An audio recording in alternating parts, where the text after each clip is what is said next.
பிரம்மகத்தி தோஷம் எதனால் வருகிறது அப்படின்னு நீங்கள் தெரிஞ்சுக்கணும் இல்லையா? ஒரு ஜாதகத்தில் குரு சனி சேர்க்கை இருக்கிறவங்களுக்கு பிரம்மகத்தி தோஷம் வரும். 9ஆம் இடம் என்பது காலச்சக்கரத்துக்கு 9 குரு, 10 சனி. இது தர்ம கர்மாதிபதி யோகம்.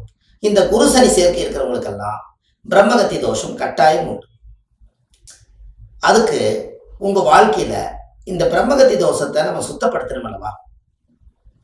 அதுக்கு நம்ம ஏதாவது நம்ம கர்மம் நம்மளை விட்டு போகணும்னா நம்ம ஏதாவது தானம் பண்ணா தானே நம்மளை விட்டு போகும்.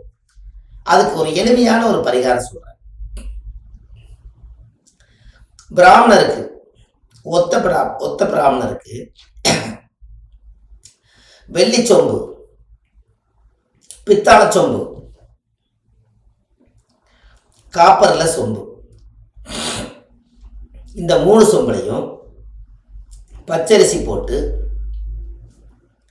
வியாழக்கிழமை அல்லது சனிக்கிழமை ஒரு புது தட்டில் மஞ்சள் வேஷ்டி துண்டு வெத்தலை பாக்கு காணிக்கெல்லாம் வச்சு, இந்த நாள் என்னுடைய பிரம்மகத்தி தோஷம் என்னை விட்டு இதோட நிவர்த்தி ஆகட்டுன்னு சொல்லி பிரபஞ்சத்துக்கிட்ட வேண்டிட்டு பிராமணர் கையில் கொண்டு போய் நீங்கள் தானம் கொடுத்துட்டீங்கன்னா அன்னையோட உங்களுடைய ஜாதகத்தில் இருக்கிற பிரம்மகத்தி தோஷம் உங்களை விட்டு போயிடும்.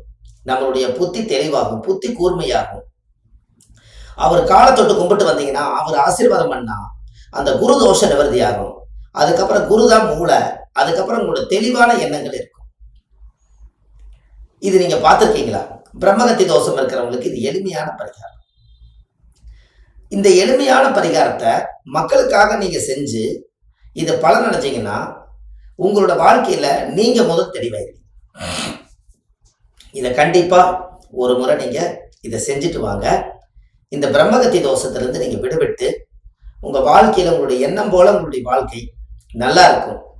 கண்டிப்பா இதெல்லாம் பாருங்க.